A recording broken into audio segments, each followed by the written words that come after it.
Roger looked only at his wife. She was pale and drained. Her beautiful eyes conveyed fear and a clear plea. Now only her face, swollen with tears, did not express contempt and hatred for him. The courtroom was silent and anxious as everyone awaited the verdict. The eyes of those present were fixed upon the judge, who was about to pronounce his verdict. There was no one in the courtroom except his Julia, who did not wish the worst for him now.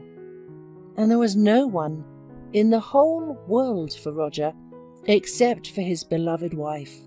Throughout the entire last court session, Roger did not look towards the family of the deceased old man, but he knew he would only see hatred in their eyes. Roger himself would hate someone who killed a member of his family. In the eyes of all present, he was a monster who had killed the old man and fled without even trying to help him. Roger's mother raised him alone. She died before he turned 10 years old, and he grew up in the village with his grandmother, who also passed away 5 years after his mother. How painful it is to see all this hatred in people's eyes, thought Roger, as he sat on the defendant's bench. But it would be 1,000 times harder for me to see my mother and grandmother killed by grief. It's good that they don't see this shame now. 4 years, pronounced the judge as the verdict. The judge's words hit him like a heavy blacksmith's hammer on his head. Julia cried out loud, and the people in the courtroom were dissatisfied. Someone shouted about vigilante justice, and someone demanded a longer sentence. And Roger thought only of the fact that he would not see his baby come into the world, would not meet Julia from the maternity hospital, would not walk with her, the baby, in the public garden, and would not teach the baby to take his first steps. "Julia, everything will be fine. Think about the baby. Don't get nervous," he shouted when she tried to break through to him. On the way out of the hall, he heard her parting words. "Roger, we'll wait for you." He was ready to do anything for Julia, but knew that clearly, and now he accepted the punishment instead of her. She definitely wouldn't have handled it. "And I'm a man, I'm strong, and I'll endure everything I have to endure. I will return, and we will be together again. We will have a baby," as she said. "I will only think about them, my beloved Julia and the baby. Everything else doesn't matter." These thoughts filled his head, not giving him the opportunity to think about his own fate. And his fate at the moment was very unenviable. After receiving 5 years of general regime for hitting a pedestrian, Roger lost everything dear to him. The scariest thing about this situation was that all the people, as it seemed to him now, hated and cursed him.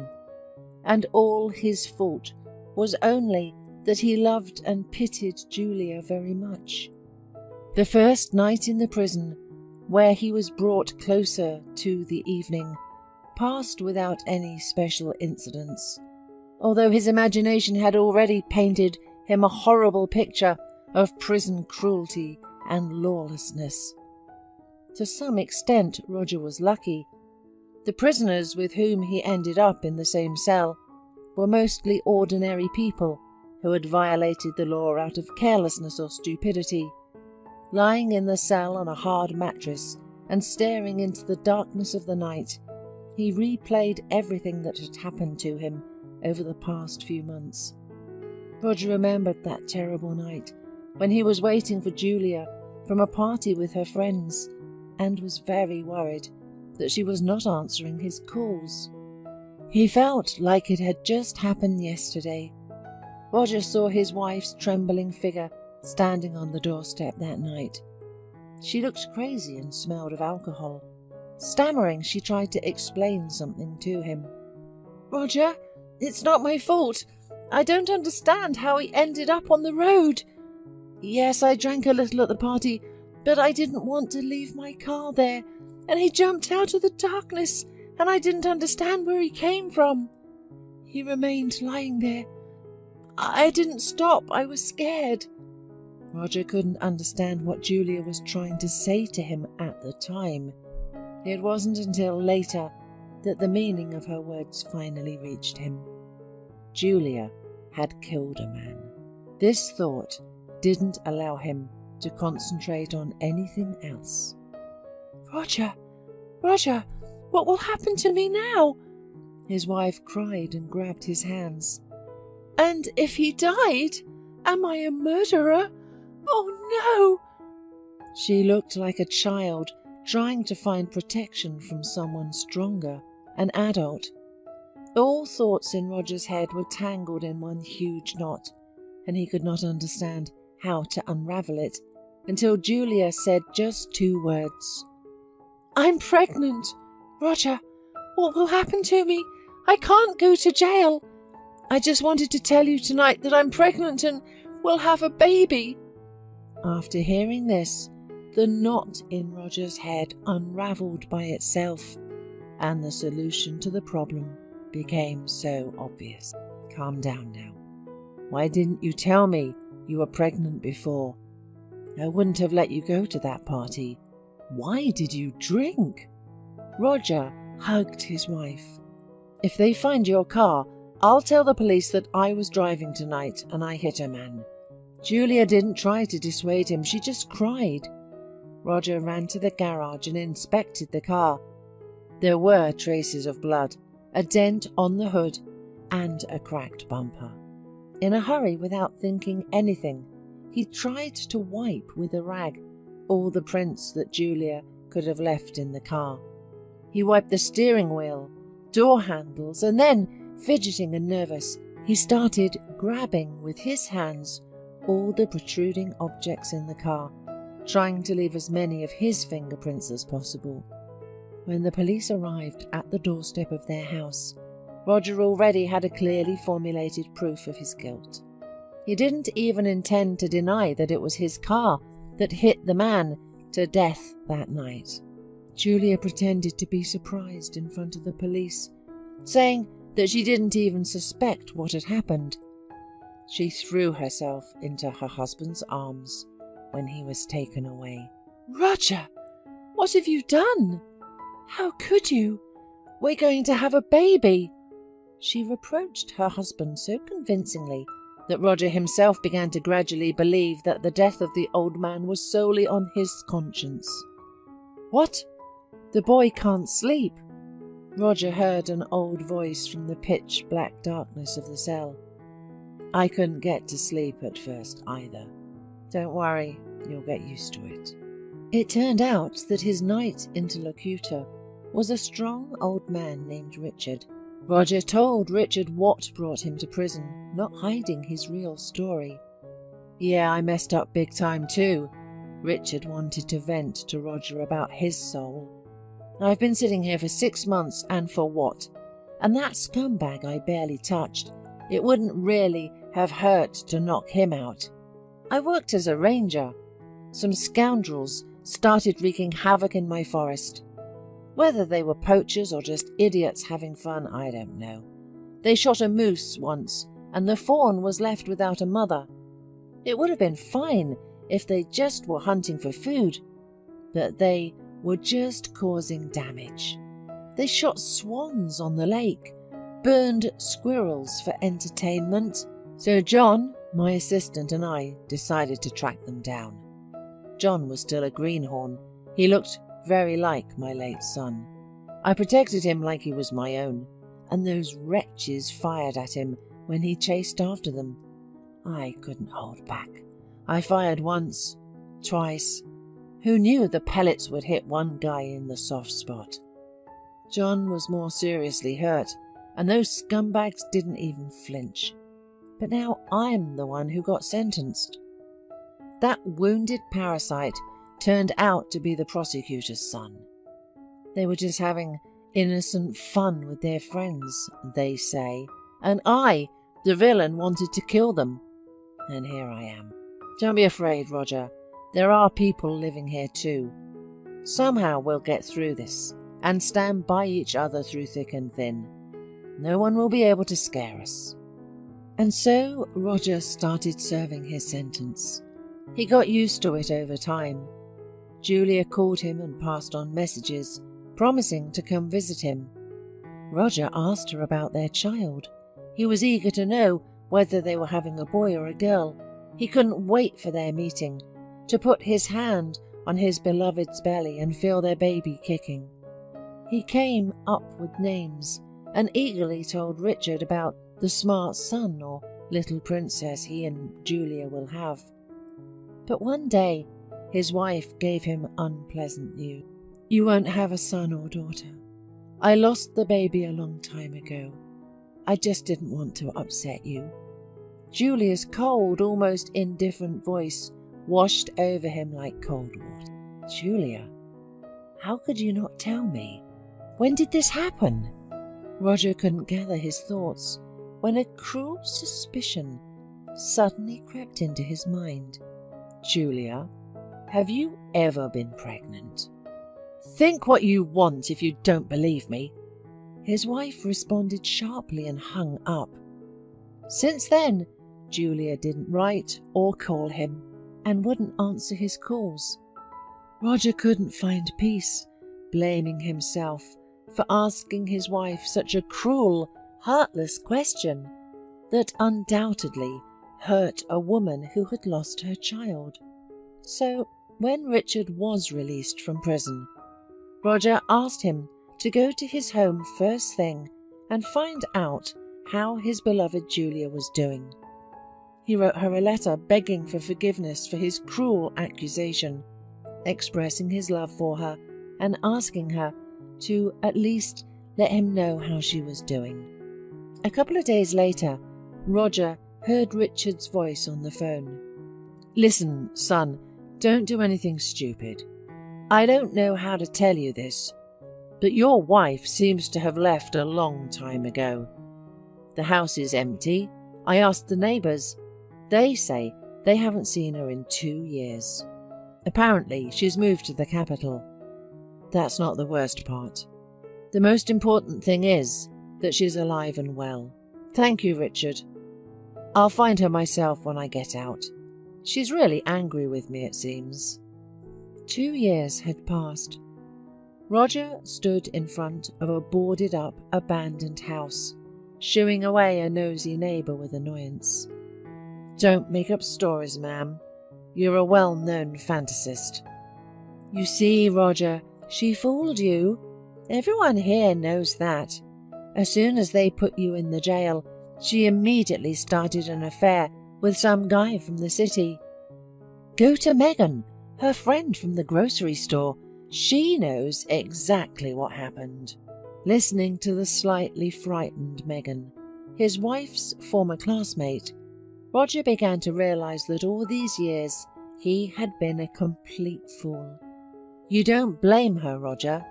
You went to jail, and she met a guy from the capital on the internet. He came to see her in his fancy car and proposed to her. "Why should she sit here alone in the middle of nowhere?" said Megan. "What a wretch," Roger muttered through his teeth. "You just don't look for Julia. She's got little kids now. Twins were born last year. You won't hurt her, will you?" frightened the chatty friend.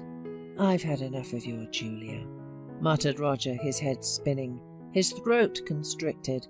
He spat loudly and left, slamming the door loudly. Days and nights merged into one endless chaos for Roger, who couldn't distinguish between days and weeks in his drunken stupor. He recalled Richard's stories and felt like a wild animal, shot in the flank by poachers, and losing all desire to live and fight. The realization that the one he had ruined his life for had betrayed him, cutting all the threads that connected him to this life, left him killing himself with alcohol every day. "Is anyone home?" A high-pitched female voice came from under the window. Roger didn't want to answer. He had nothing left to buy alcohol with today, and he was in a terrible mood.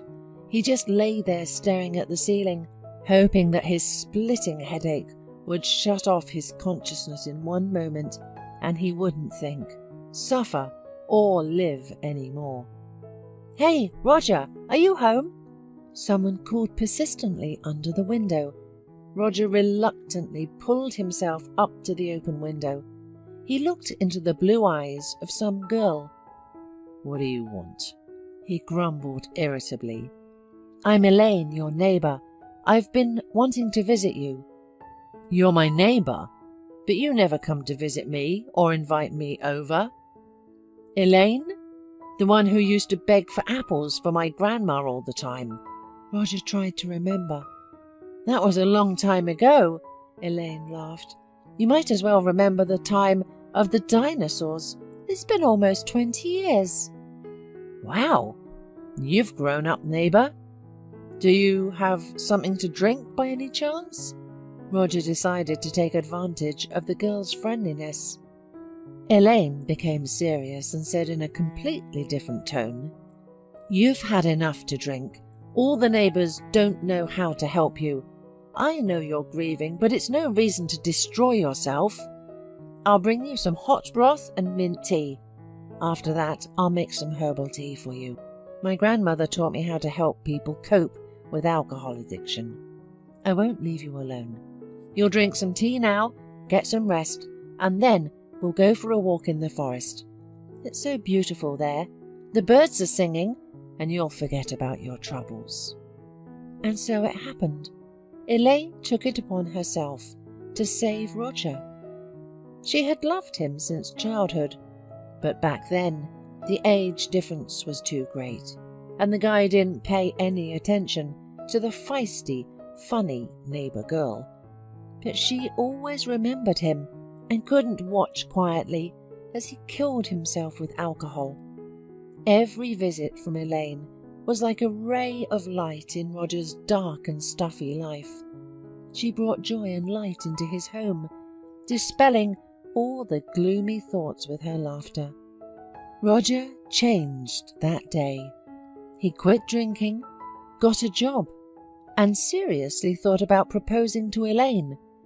Only one thing stopped his thoughts of marrying her. Elaine's parents, and even the girl herself, wouldn't want to tie their fate to a former prisoner. "But why do you need me, Elaine? I was in prison." He tried to talk to the girl. "I'm not stupid or blind. Everyone in the village knows who your wife was. And from the first day, everyone only discussed how you covered for her and went to jail instead. You're a very good person, and I love you." Elaine's words stirred up such a storm of feelings in Roger's soul that he grabbed the girl in his arms and started spinning her around the room. "How I love you, Elaine!" Roger stopped, put the girl down on the floor, and looking into her eyes said, "Will you marry me? I've been waiting for this for more than 10 years. She laughed happily. "Of course I will be your wife." Roger was finally happy again. They were preparing for the wedding. He decided to find Richard and invite him to be the godfather at the wedding. But Richard's phone didn't answer. Roger remembered the name of the village where his prison friend was from, and on the first day off, he went with his bride to search for the old gamekeeper. In the village they arrived at, everyone knew Richard, and Roger easily found his dilapidated house on the edge of the forest. When they entered his house, Roger immediately realized that something was wrong with him. The old man lay in bed and didn't even turn his head at their greeting. Richard had a high fever, and he was breathing heavily. At first glance it was clear that the elderly man needed urgent medical attention. The couple took him to the district hospital, and while the doctors cured his advanced pneumonia, Roger didn't leave the elderly man alone and sat by his bed for days. They decided with Elaine that they would take Richard with them, and when his life was already out of danger, They took him to their village. Immediately after the wedding, Roger began building a big house next to the one he had lived in with his grandmother as a boy. Elaine was expecting their first child, and Roger was overjoyed about this. Richard had completely recovered and now tried to help them in everything. One day, Megan, the classmate and friend of Julia, came to Roger when he was at work. "Roger, I didn't dare come to your house, but we need to talk. Oh, how we need to." What Megan told him left Roger completely confused. It turned out that his ex-wife wanted to come back to him and asked Megan to probe the ground regarding getting rid of Elaine from her path. "What nonsense, Megan! Did you tell her that I was married?" "Yes, I told her everything, but Julia is sure that you still love her, that Elaine is no rival for her, and that you will forgive and take her back." "I can't believe my ears. You told me that she has a beautiful, wealthy husband and children. Why does she need me?" "Well, Roger, let me tell you a secret. Julia's husband caught her with their driver, like in a bad joke. He returned from a business trip at the wrong time, probably on purpose. He had long suspected Julia of having affairs on the side. Well, you understand, children in daycare, husband at work, she got bored. In general, her husband caught them red-handed in their bedroom and threw her out of the house, literally. She's at some friends now. Her husband hired lawyers and wants to get custody of the children. She doesn't seem to object." "Am I her backup plan or something?" "Roger, my business is only to warn you. Your Elaine is as simple as a calf compared to Julia, and she's a beauty. She always has been, and now she's a real socialite from the capital." "Well, let her stay there in the capital. Did her driver leave her too?" "He disowned her too, lost his job and ran off somewhere. In any case, I have passed on the news to you, so wait for her to visit. Let her not even think about it. I won't accept her, so just tell her." "I'll tell her, but you know her. She makes her own decisions." 3 weeks had passed. The small but friendly family had developed a habit of drinking tea. During one of these tea parties, they heard the gate creaking. Julia was standing on the path leading to the garden with suitcases in her hands. "Roger, I'm back," she pretended to cheerfully shout at Roger.